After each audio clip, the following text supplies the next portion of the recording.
Bonjour et bienvenue dans notre émission The Bible, qui signifie simplement la Bible. C'est une émission qui traite le sujet biblique. Nous n'aurons pas seulement de pasteurs sur notre plateau, nous aurons aussi tout celui qui, par la connaissance, peut permettre à nos téléspectateurs de comprendre le sujet séant de la Bible. Nous allons aussi permettre aux téléspectateurs de participer justement à notre émission en envoyant bien sûr le message, les SMS ou pourquoi pas envoyer quelques vidéos en posant leurs questions par rapport à la thématique du jour. Et maintenant, passons à la première étape de notre émission.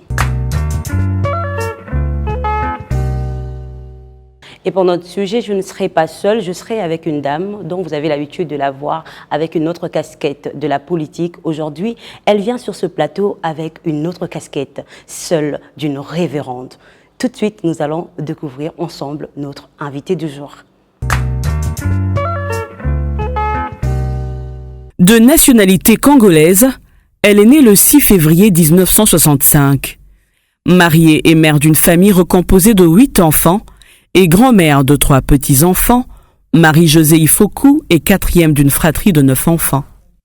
Fière de son identité africaine, elle est dévouée au service de la cause de la libération des peuples africains et à la promotion des valeurs humaines de tout homme et de partout. C'est dans le secteur privé qu'elle va faire ses débuts au Canada précisément, puis en RDC, gravissant patiemment les échelons jusqu'à devenir directrice générale dans l'industrie automobile. Elle va ensuite se lancer dans la politique, ce qui va la conduire à assurer des fonctions au sein de l'État comme gouverneur de province de l'Achuapa, ce qui lui permit de se représenter à la présidentielle de 2018 où elle fut l'unique femme candidate et une seconde fois en décembre 2023. Fondatrice de la doctrine politique de la rupture du système de prédation par la combolisation pour la renaissance de la RDC, Marie-Josée Ifoku Punga est à la tête du parti Alliance des élites pour un nouveau Congo avec la ferme détermination de faire renaître son pays. La combolisation, tirée de Combo, Balé en lingala, est une idéologie fondée sur l'idée du nettoyage des antivaleurs et mauvaises règles, d'abord à l'intérieur et ensuite autour de soi, puis dans le pays et en Afrique, voire dans le monde. Symbolisée par le balai, fort et solide par l'assemblage de plusieurs nervures, la combolisation conduit à l'unité, à la renaissance de la République en mettant le peuple comme une institution sacrée au centre de la gestion publique. Le souci ferme de vivre authentiquement et dans la vérité les valeurs évangéliques, la probité et le respect des règles de bonne gouvernance constituent le socle de son engagement politique. Évangéliste, elle pense faire de la politique et de tous ses engagements sociaux une expérience chrétienne de partage fondée sur les valeurs d'amour, de vérité, de fraternité, d'unité dans la diversité, de rigueur dans le travail, de respect du bien d'autrui, de justice et de réconciliation nationale. Pour commencer, nous allons nous baser sur le livre de Galates 2, le verset 20. Nous devons chercher à comprendre pourquoi Dieu a-t-il établi des choses de cette manière. Comment s'offrir à Dieu comme un sacrifice vivant. Révérende Marie-Josée Ifoku, bonjour et bienvenue. Bonjour madame. En rapport justement avec ce verset de Galates 2, le verset 20, nous devons chercher à comprendre comment s'offrir à Dieu comme un sacrifice vivant.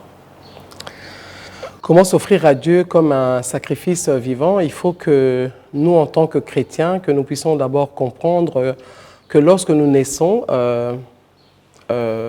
d'abord en esprit. Quand vous prenez le temps de lire Jean 3, vous allez voir que Jésus-Christ parle à Nicodème d'une naissance d'abord spirituelle. Et lorsque nous naissons spirituellement, la chair au départ, lorsqu'on parle du vieil homme, est censée mourir. Mais c'est cet esprit-là qui naît de nouveau, qui est censé prendre la place et donc contrôler la chair qui est là, bien sûr, la chair qui est là. Et c'est à partir de notre esprit qui est de nouveau que nous devons commencer à faire ce travail-là, parce que c'est une sémence qui entre en nous, pour pouvoir laisser mourir cette chair-là et permettre à l'esprit qui n'était plus en communion avec Dieu depuis le temps du Jardin d'Éden, mais maintenant qu'il y a eu l'opportunité, à travers notre foi en Jésus-Christ, de pouvoir grandir pour que la chair puisse se laisser mourir à petit feu, quoi. Alors, ce que nous devons savoir, pourquoi Dieu veut que l'homme soit un sacrifice devant lui? Pourquoi Dieu veut que l'homme soit un sacrifice devant lui? C'est pour la simple et bonne raison, Christ qui est notre modèle, hein, Jésus-Christ qui est notre modèle, qui est le prototype, qui est venu montrer aux chrétiens comment vivre cette nouvelle vie en lui. Le sacrifice ne se fait pas à la dimension de l'esprit, parce que l'esprit, il naît comme Dieu, il naît comme notre Père, qui est déjà Dieu, mais c'est plus au niveau de la chair. C'est vrai que lorsque nous naissons de nouveau, la chair est censée mourir du jour au lendemain. Mais nous voyons bien que beaucoup d'entre nous, nous sommes nés de nouveau, mais la chair continue à vivre. Et donc c'est tout un exercice où Dieu nous fait comprendre que cette chair doit être sacrifiée. Elle doit absolument être sacrifiée parce que depuis le commencement du monde, lorsque nous avons péché, nous avons vécu ici longtemps dans la dimension de notre chair. Nous n'avons pas vécu dans la dimension de l'esprit. Et c'est ainsi que nous devons comprendre que cette chair doit être donnée en sacrifice, de manière à ce que l'esprit puisse grandir, que l'esprit puisse monter et que l'esprit puisse prendre place. Ok, mais ce que nous voulons comprendre, c'est un sacrifice est normalement destiné à la mort. Et pourquoi les Écritures parlent précisément d'un sacrifice vivant? Quelle est la vraie valeur de notre sacrifice devant Dieu et cela représente quoi exactement pour lui? Bon, si je dois revenir de nouveau quand je parle de ce sacrifice-là, c'est un sacrifice parce que la manière dont nous vivons avant d'accepter Christ comme Seigneur et Sauveur, nous vivons dans cette chair-là. Nous vivons avec cette chair-là. Mais lorsque nous naissons de nouveau et que notre esprit a pris cette place-là, pour la permettre de grandir, cette chair doit mourir et ça devient un sacrifice. Alors, permettez-moi d'abord de vous ouvrir un peu cette porte de la nouvelle naissance. Lorsque les chrétiens prennent le temps de lire Jean 3, où nous voyons un grand sacrificateur, qui est Nicodème, qui était docteur de la loi, et qui devait préparer justement les Israéliens à l'époque à la venue du Messie. Et lorsque le Messie est arrivé, ils ne l'ont pas reconnu. Pourquoi? Parce que l'homme s'était perdu dans la vie charnelle. L'homme avait donné place à la vie charnelle. Et donc, même quand on parlait de sacrificateur, vous voyez, ça devient un titre qui est très important, mais est-ce qu'on le vit réellement? C'est ainsi qu'avec Christ, le Seigneur nous fait comprendre, pour éviter ce genre d'erreurs-là, il faut qu'on comprenne que notre corps doit être sacrifié. Parce que les deux ne peuvent pas vivre en même temps, dans le sens où, si nous laissons la chair continuer avec ses désirs, elle va prendre le dessus sur l'esprit qui vient de prendre place en nous. Le Seigneur dit dans Jean, Seigneur Jésus-Christ, lorsqu'il a cette conversation avec Nicodème, il dit, ce qui est né de la chair reste chair. Ce qui est né de l'esprit est esprit. Et nous, lorsque nous naissons de nouveau, nous naissons en esprit d'abord. C'est notre esprit qui est renouvelé. Parce qu'il n'y avait plus ce contact-là avec Dieu lorsque nous avons été chassés du Jardin d'Éden. Quand je parle de lorsque, je parle de l'homme, je parle d'Adam et Ève au départ, qui représente l'humanité. Lorsque nous avons été chassés de cet espace-là qui était spirituel d'abord au départ, nous n'avons plus de contact avec Dieu. Mais c'est dans la foi en Jésus-Christ qu'il y a cette nouvelle naissance spirituelle. Et pour laisser place à cet esprit de grandir, pour laisser place à cet esprit de croître, la chair doit être sacrifiée. Et c'est de ce sacrifice-là que la parole nous parle. Alors, puisque dans le livre de Galates, on nous explique clairement que la vie de sacrifice et les sacrifices en soi. Donc voilà pourquoi Paul parlait de « c'est ne plus moi qui vis, mais c'est Christ qui vit en moi ». Alors, on va passer à une deuxième étape, comme je l'ai annoncé dans mon introduction. Il y aura une série de questions du public. Le commun de mortels aimerait aussi poser quelques questions dont il parle souvent, ça murmure dans la rue, ça nous fait mal, mais on aimerait quand même avoir quelques précisions par rapport à ces questions. Nous allons donc suivre la première question. Bonjour pasteur, moi je réponds au nom de Maria Montoilé. Alors ma question est celle de savoir quelle action qui accompagne une personne qui se voit comme un sacrifice devant Dieu et quelle attitude il doit adopter dans son cœur pour montrer qu'il est vraiment un sacrifice vivant.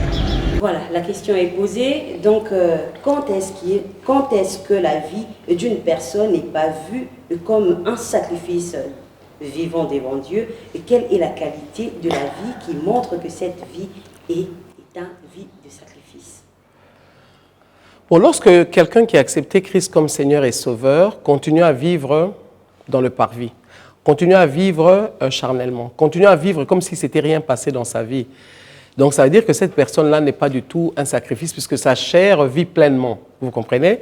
Et quand quelqu'un ne vit plus charnellement, que sa vie est un sacrifice pour Dieu, là ça veut dire que nous voyons du fruit. La personne doit porter du fruit. Lorsque vous lisez dans Galates 5, 22, vous voyez les fruits de l'esprit qui est l'amour, la patience, la paix, la joie, la bonté, la douceur. Il y en a à peu près 9 du fruit de l'esprit. Nous devons voir à travers quelqu'un qui a accepté Christ comme Seigneur et Sauveur. J'ai dit toujours c'est un parcours parce que c'est une nouvelle naissance. De la même manière, un bébé né de nouveau, ça commence dans le ventre de sa maman. Le bébé est né. On le voit commencer à boire du lait d'abord, marcher à 4 pattes, et puis après, à un moment donné, courir, grandir des êtres matures comme vous et moi. C'est aussi le même cursus pour la vie spirituelle. Mais moi, j'ai dit toujours que pour la vie spirituelle, j'ai dit toujours c'est en 3 ans qu'on peut devenir mature, bien que ça peut durer plus longtemps pour d'autres personnes. Pourquoi 3 ans? Parce que je regarde toujours, Jésus-Christ a commencé sa mission, il avait 30 ans. Et c'est pendant 3 ans qu'il a marché avec les disciples. Donc, il a commencé à marcher avec les disciples. Jésus-Christ qui était la parole. Donc, cette parole-là a pris le temps de les enseigner pendant 3 ans. Lorsqu'il est parti, la puissance du Saint-Esprit est descendue, que vous lisez dans Acte 2. Et c'est là, justement, qu'ils ont commencé leur mission. Donc, ça sous-entend que la maturité spirituelle, on peut déjà l'atteindre en 3 ans, quand je prends ce modèle-là. Donc, pour revenir à la question qui a été posée, c'est juste pour dire à ceux-là qui recherchent à vivre cette vie de sacrifice, la foi vient de ce qu'on entend. Ce qu'on entend vient de la parole de Dieu. Donc, nous devons avoir soif de connaître le Seigneur à travers sa parole. Parce que le Seigneur est la parole. Jean 1 nous dit, au commencement était la parole était avec Dieu, et la parole était Dieu. À Jean 14, il confirme en disant, cette parole s'est faite chair, elle est descendue parmi nous, et c'est Jésus-Christ. Donc, c'est important pour tout chrétien que nous puissions nous nourrir, que nous puissions manger de cette parole, qui est en même temps une sémence, qui est le pain pour l'esprit, et permettre à cet esprit-là de croître. Et donc, plus cet esprit croît, plus automatiquement nous devenons cette parole-là, si tu veux, quand nous commençons à manifester cette parole-là à travers les fruits, et c'est les autres qui le constatent. Mais comment découvrir qu'on a atteint la maturité spirituelle, qu'on a dépassé l'époque d'être bébé spirituel en étant maintenant adulte spirituellement, si je peux le dire comme ça? Mais à travers cette transformation que je viens de dire, parce qu'avant qu'on accepte Christ comme Seigneur et Sauveur, nous vivons pleinement notre vie charnelle, qui peut être aussi des gens qui ne sont pas nécessairement mauvais, hein, mais vous vivez pleinement votre vie charnelle selon vous, selon ce qui vous plaît, selon la discipline que vous avez, peu importe. Mais pour être transformé, parce que quand on parle de la repentance, quand Jean-Baptiste crie et qu'il vient dire « repentez-vous », c'est pour le changement. La repentance, c'est le changement en fin de compte. Alors, les autres doivent constater ce changement-là. Nous-mêmes, on devrait le constater, mais c'est les autres qui vont s'en rendre compte. Donc, vous allez constater vous-même, à force d'avoir mangé de cette parole-là, à force d'avoir cru en cette parole-là, vous devenez la parole. Parce que la parole, en réalité, c'est une sémence. Il faut voir la parole comme une sémence, comme une graine qui est sémée à l'intérieur de nous. Et cette sémence doit grandir et devenir un arbre. Et cet arbre-là doit porter du fruit nécessairement. Si nous ne portons pas du fruit et que nous restons égaux à nous-mêmes depuis que nous avons accepté Christ comme Seigneur et Sauveur, parce que nous devenons enfants de Dieu comment? Je vais juste rappeler à ça. Jean 1, 12 le dit, à tous ceux qui ont cru, à tous ceux qui l'ont reçu comme Seigneur et Sauveur, ils sont devenus enfants de Dieu. Donc nous devenons enfants de Dieu par la foi, par grâce. Pas parce que nous méritons, pas parce que nous prions, pas parce que nous aimons les autres. C'est juste le Seigneur a tellement aimé le monde qu'il a donné son Fils en sacrifice afin que quiconque croit ait la vie éternelle. Ça, c'est Jean 3, 16. Donc, c'est d'abord par amour que Dieu le fait. C'est par grâce qu'il le fait. Donc, le fait d'accepter Christ comme Seigneur et Sauveur, c'est ça le premier pas. Et donc, c'est la sémence que nous recevons à l'intérieur de nous. Donc, l'esprit qui est en nous, parce que l'homme a 3 dimensions, il y a le corps, qui est une évidence. Il y a l'âme, où il y a l'intelligence, où il y a le caractère, où il y a tout ce que vous voulez qui est de nous, mais qui n'est pas palpable. Et il y a l'esprit. Et l'esprit, c'est cette dimension, cet espace-là pur, qui était en réalité vide, tant qu'on n'avait pas accepté Christ comme Seigneur et Sauveur. Lorsque nous l'acceptons, cette sémence-là entre dans cet espace-là. Mais maintenant, nous devons la nourrir à travers la prière, à travers la foi dans la parole de Dieu. Et donc, plus ça prend de la place, plus ça grandit, c'est là que la chair doit commencer à diminuer et que nous commençons à manifester justement le fruit d'un enfant de Dieu. Nous devenons des dieux, que nous devenons comme Christ. Enfin, nous le sommes déjà à la naissance, mais je veux dire, nous commençons à le manifester, quoi, je voudrais dire. Alors, on va prendre la deuxième question du public qui a justement trait avec ce que vous êtes en train de dire tout à l'heure. Et après, on va revenir pour commenter. Bonjour pasteur, je m'appelle Sarah Bakomolia. J'aurais une question. J'aimerais savoir quelle est l'action qui accompagne une personne qui se voit comme un sacrifice devant Dieu. Quelle est l'action, quelle est l'attitude qu'il doit avoir dans son cœur pour montrer qu'il est un sacrifice vivant. C'est une belle question. C'est une question qui est profonde. Et pour pouvoir bien l'illustrer, comment je veux vous dire ça? Parce que vous avez, des fois, il y a des gens qui ont une attitude religieuse. Et ça peut prêter à croire que, justement, eux ont vraiment sacrifié leur corps, mais à l'intérieur, nous ne voyons pas exactement qui ils sont. Ça peut être de l'hypocrisie, tout simplement. Mais si je peux me permettre de résumer ça pour que tout le monde puisse me comprendre, la parole de Dieu est résumée en 2 commandements. N'adorer qu'un seul Dieu et aimer le prochain comme soi. Donc, nous pouvons le constater à travers l'amour que nous avons vis-à-vis des autres. Quel amour avons-nous vis-à-vis des autres? Quelles sont les actions que nous menons vis-à-vis des autres? Et la simple question que peut se poser, si nous devons juger les autres, si nous devons être durs avec les autres, mettons-nous à la place de cette personne-là. Si c'était moi qu'on devait juger, comment je jugerais cette personne-là? Sur base de la parole. Et c'est là justement qu'on pourra manifester cet amour-là, parce que ça voudrait dire que nous ne serons plus durs pour juger les gens, parce qu'il y a 1001 raisons qui font que les gens ont tel ou tel comportement, mais nous allons faire les choses avec amour, avec oubli de soi et dans le pardon, quoi. Donc, moi, je pourrais dire la manière de le manifester, c'est en libérant cet amour-là, comme lui-même l'a fait, quoi. En Romains 8, le verset 13, la Bible qui dit, par le Saint-Esprit, mortifier les œuvres de la chair. Cela veut dire justement que les actes attachés à la chair peuvent uniquement mourir quand le Saint-Esprit est entré en jeu dans nos vies. Comment vous pouvez... Oui, chez moi, c'est dit, si vous vivez selon la chair, vous mourrez. Mais si par l'Esprit, vous faites mourir les actions du corps, vous vivrez. Car tous ceux qui sont conduits par l'Esprit de Dieu sont fils de Dieu.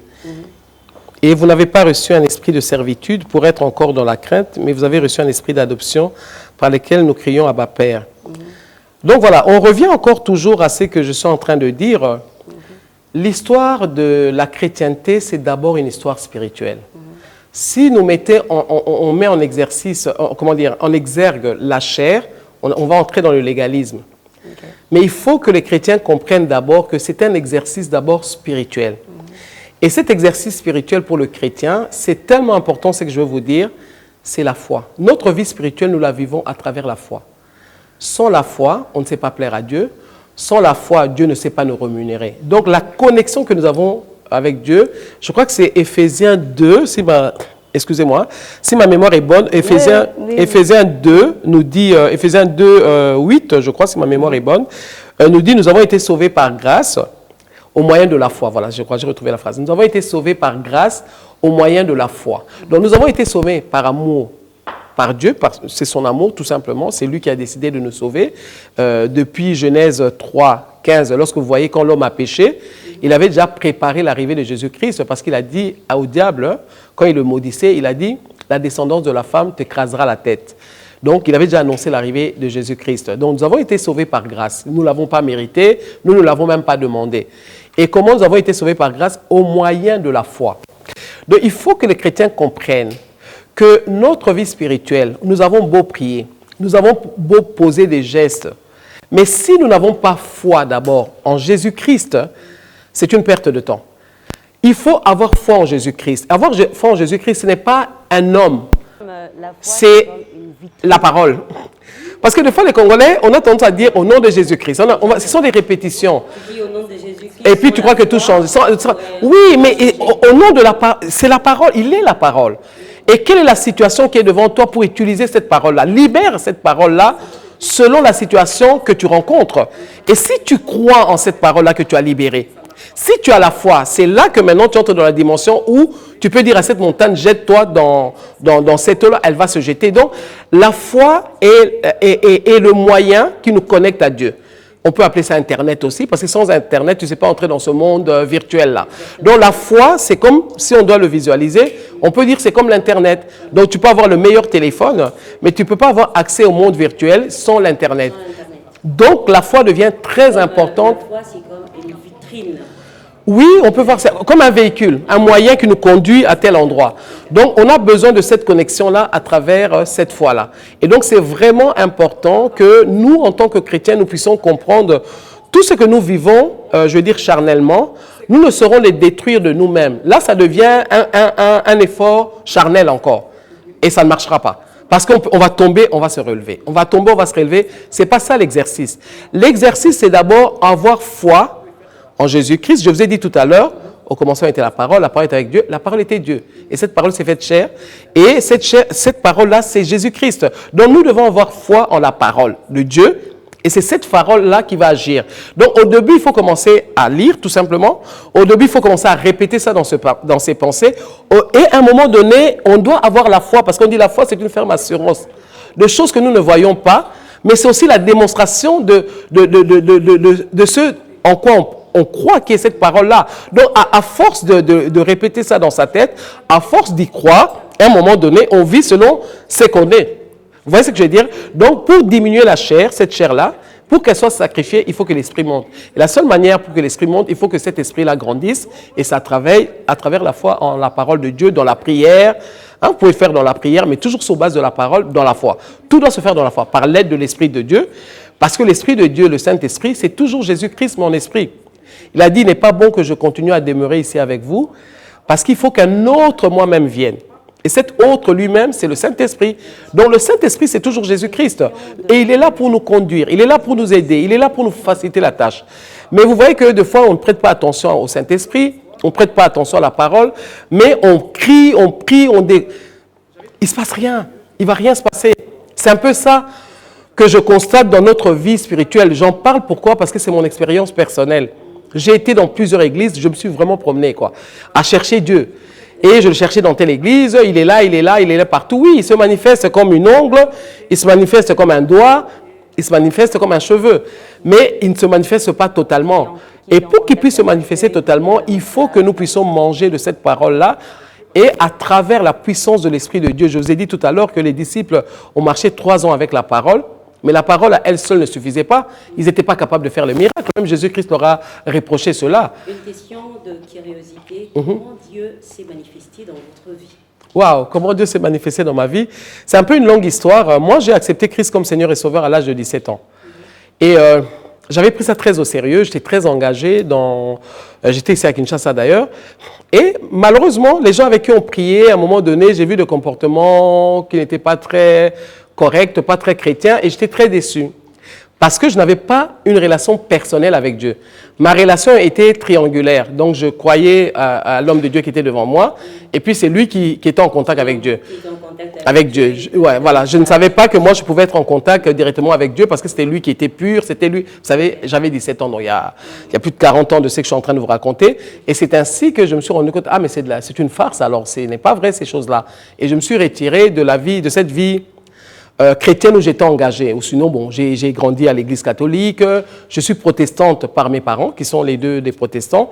Et donc, bref, c'est 20 ans plus tard, quand je reviens au Congo, et que ma sœur allait souvent à l'église, d'ailleurs c'était chez maman Germaine Sakombi, elle a un ministère, Femme debout en Christ, c'est là que j'ai commencé à côtoyer l'église. Et quand je suivais les prédications, j'étais interpellé. Or, j'avais déjà perdu totalement la foi. Mais quand je les écoutais, je trouvais que c'était au-delà de la chair. Et j'ai commencé à prier toute seule, mais pas des grandes prières. Je disais, Seigneur, juste manifeste-toi. Juste fais un petit coucou pour que j'accepte que tout ça est vrai. C'était ça ma prière. Chaque jour quand je rentrais, j'ai dit, mais c'est tellement fort ce qu'ils sont en train de dire. Mais je trouve qu'ils vivent une vie qui n'a rien à voir avec ce qu'ils prêchent. Moi, je veux vivre cette vie-là. Et donc, bref, j'ai connu la visitation. Et à un moment donné, dans cette prière-là, enfin c'est un peu long à expliquer, il fallait donner quelque chose en sacrifice qui nous était cher. Et or, à l'église, on a tendance à nous dire, amène un bijou, amène de l'argent, amène ta voiture, toujours du matériel. Alors moi, j'ai dit à Dieu, dans ma prière, j'ai dit, qu'est-ce que je vais t'emmener là à la maison? C'est que j'ai de précieux, pour moi, c'est mes tableaux, je te l'emmène où? Que je dis dans ma prière, j'emmène ça où, dans quelle église? Et puis j'ai dit, bon, Mais toi, dis-moi ce que tu veux que je t'offre, et si j'y crois, je te l'offrirai. Quelque chose en mois plus tard, en fin de journée, me dit, donne-moi ta liberté. Ma liberté? Non, j'ai dit, c'est pas possible. Donc j'ai enlevé. Mais ça revenait, ça revenait. Liberté, c'est-à-dire... Comme je dis là, c'est venu comme... Comme je te dis là, c'est dit, donne-moi ta liberté. On ne m'a pas précisé quelle liberté. C'est une pensée qui est montée en moi. Mais je ne connais même pas que Dieu te parle en pensée. Tout ça, je ne connais pas, je suis bébé spirituel. Et j'ai dit, ma liberté. Donc je commence à discuter avec moi-même à l'intérieur, mais ne comprenant pas que j'ai discuté avec le Saint-Esprit. J'ai dit, ma liberté, je vais te donner ma liberté comment? Tu sais, à l'époque, vous êtes jeune, tu portes ta petite jupe, tu mets ceci. Je ne comprends pas là. Donc, c'est-à-dire que tu peux me demander de devenir pasteur, tu peux me demander, non, je ne vais pas donner ma liberté. Donc, bref, ça a pris un temps dans la discussion. Et quand je suis parti prier cette nuit-là, j'ai dit, Seigneur, j'ai attendu toute la journée, parce que la prière, je l'avais fait le matin. Je ne sais pas où elle a été déposée, mes tableaux, mais à l'intérieur de moi, je sens que je dois te donner ma liberté. Comment je te la donne? Il dit, juste déclare. Mais au fond de moi, je souffrais parce que je comprenais ce que ça voulait dire. C'était plus cher que donner de l'argent pour moi. C'était plus cher que donner un véhicule, une maison. Parce que ça voulait dire que je ne dépends plus de moi, je dépends totalement de lui. C'est ce que vous êtes en train de dire, donner son corps en sacrifice. Alors je comprenais ça très bien. Et moi, j'avais tendance à dire, liberté nanga na kakate. C'était une phrase que je disais souvent, oui. Okay. Alors je disais souvent, liberté voilà, c'est exactement ça. Je disais ça souvent, liberté nanga na kakate. Et je dis, mais tu m'as pris au mot, quoi. Donc ma liberté, tu me l'arraches. Alors comme j'y ai cru, j'ai eu la foi que cette parole est venue de Dieu. Je vous assure, je me suis mise dans le lit et j'ai dit seulement, Seigneur, je t'offre ma liberté. J'ai vu une lumière entrer dans la maison. Mais vraiment une lumière, ça c'est pas une lumière. C'était comme si le soleil était entré dans la maison et lui, je tombais, j'ai commencé à parler en langue, j'ai perdu le contrôle. Et c'est là que j'ai eu la visitation et à partir de là, quelqu'un ne peut pas me dire que Dieu n'existe pas, quoi. Donc chacun peut dire ce qu'il veut. Moi, j'ai eu ma visitation, j'ai eu ma connexion avec Dieu et depuis, voilà, c'est tout un parcours. Hein, et c'est comme ça que je suis arrivé. Il a pris cette liberté-là et aujourd'hui, je suis sa servante officiellement. Un très bon message qui va sûrement toucher un bon nombre de chrétiens. Merci beaucoup pour ça. Alors, on va prendre une troisième question du public. Bonjour pasteur, je m'appelle Stella Kitoko. J'ai une préoccupation. Il y a un élément essentiel dans le caractère de l'homme qui est difficile. La nature humaine est souvent difficile, la nature humaine est souvent rebelle plutôt à la parole de Dieu. Quel est le caractère à briser dans l'homme pour qu'il soit un sacrifice? Et comment se comporte un animal destiné au sacrifice? Après la question, il y a un élément essentiel dans le caractère de l'homme qui est difficile. La nature humaine est souvent rebelle à la parole de Dieu. Comment se comporte un animal destiné à être sacrifié? Très très belle question. Qu'est-ce qu'il faudrait briser dans ce cas-là? Moi, je parlerai de forteresses. Les forteresses, ce sont toutes ces choses qui ont pris place en vous, au point où ça devient des forteresses, comme un château qui est construit à l'intérieur de vous, de choses auxquelles vous avez cru avant de devenir chrétien, qui sont devenues de vérité alors que ce sont des mensonges. Et c'est ça que nous devons briser pour devenir ce sacrifice, cet animal qui est sacrifié. Parce que, en fait, quand c'est en quoi on croit, c'est ce qu'on est. Donc, il faut se regarder soi-même. La manière dont on se comporte, la manière dont on réfléchit, la manière dont on s'habille, tout ce qu'on fait, en fait, c'est ce qu'on est à l'intérieur. En termes d'âme même, je parle de l'âme, je ne parle même pas encore de l'esprit. En termes de l'âme, c'est en quoi on a cru, l'environnement dans lequel nous vivons a formé un être humain, a forgé un caractère. Et c'est ces forteresses-là qu'il faut briser en premier, qui font que lorsqu'on arrive à les briser, qu'on peut devenir cet animal sacrifié. Et pour le briser, justement, je vous ai dit, c'est à travers la parole de Dieu. Au lieu de continuer à croire en ce mensonge-là, qui sont devenus des châteaux en vous, qui sont devenus des forteresses, vous commencez à en croire à la parole qui est contraire à ce que vous avez cru. Et à force d'y croire, de méditer, de répéter, d'exercer, vous allez tomber, retomber, vous relever. Comme un enfant qui marche à 4 pas, tomber, ne vous découragez pas, vous vous relevez. Vous tombez, vous vous relevez. Le Seigneur a dit on doit pardonner combien de fois? 7 fois 49 fois ou 7 fois 49 fois, je crois, je ne sais plus. Mais c'est pour dire que nous devons s'exercer régulièrement à écouter cette parole-là, à croire en cette parole-là et à commencer à l'appliquer. C'est ainsi que nous allons faire tomber ces forteresses et devenir cet animal sacrifié. Donc, vous avez dit, il faut croire en la parole. Et puis croire à la parole, à force de la croire, méditer, Méditer et commencer à appliquer cette parole-là. Oui, oui. Ça ne va pas se faire du jour au lendemain, donc on tombe, on se relève, on tombe, on se relève. Et aussi présenter ça dans la prière. Et ce sont des exercices à faire régulièrement. Et un jour, on va juste constater qu'on est devenu cette sémence-là qui a grandi en nous, qui est devenue une jeune plante et à un moment donné un arbre. Et les fruits maintenant sortent et les gens peuvent cueillir ce fruit-là qui est tombé. Moi, je pense que les chrétiens ne comprennent pas vraiment exactement quand on parle de tomber. Est-ce que vous pouvez nous éclaircir quand vous dites tomber, se relever? Mais tomber, c'est le péché. C'est péché, tout simplement. Quand je parle de tomber, c'est péché. Péché dans toutes les dimensions. Péché dans le mensonge, péché dans tout ce qui est un péché dans Galates, c'est 5,18, je crois. Hein, les choses que l'esprit n'aime pas, que la chair met en exergue. C'est tout simplement, c'est péché à tous les niveaux, péché. Que ça peut être tuer quelqu'un, ça peut être l'infidélité, ça peut être le mensonge, ça peut être le vol, tout ça, ce sont des péchés. Et c'est ça que j'ai dit, c'est tomber. Et lorsqu'on tombe et que tu es chrétien, reviens à Dieu. C'est pour ça que le pardon existe. Demande pardon. Demain, le diable va te tenter encore. Redemande pardon. Et à force de faire cet exercice, tôt ou tard, parce que la parole a pris place, parce que vous avez médité là-dessus, et à force de méditer, de reméditer, à un moment donné, c'est en train de grandir, on ne doit pas se décourager. On doit continuer à arroser cette sémence-là à travers nos prières, à travers la lecture de la parole, et un jour, comme je vous dis là, on va porter du fruit, vous devenez un témoignage, les gens commencent à cueillir ces fruits-là chez vous, et vous savez que vous avez vaincu ce péché. Nous sommes tentés de dire « Amen, gloire au Seigneur ». Amen, amen, c'est le cas de le dire. Alors, on va passer à la toute dernière question.